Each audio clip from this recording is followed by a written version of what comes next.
হ্যাঁ, সাগরিকা আমার পরিচিত একজন লোক। আমি ওনার কাছ থেকে উনি বাড়িতে কাপড় চোপড় বানাইতো। দেখা যেত অনেক লোকজন বানাইতো, আমিও বানাইতাম। তো উনি আমাদের উৎসাহ পায় দেখতাম যে উনি অনেক ভালো কাপড় চোপড় বানায়। তো আমরা দেখাতে যাইতো ওনার কাছ থেকে নিত্য নতুন প্রয়োজনীয় অনেক কিছু পাওয়া যাইতো টুকটাক।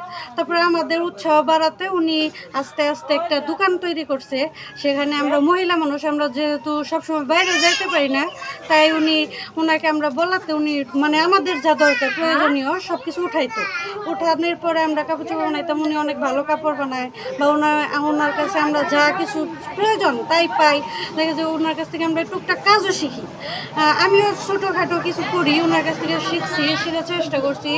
আমিও ছোটোখাটো কাপড় চোপড় বানাই, বাড়িতে অনেক লোকজন আসে, আমার বাড়ি তো অনেক দূরে, তো আমি ওনার কাছে এসে এগুলো শিখছি যাতে ওনার যে মানে এত সুন্দর একটা দোকান বানাইছে, তারপরে এত সুন্দর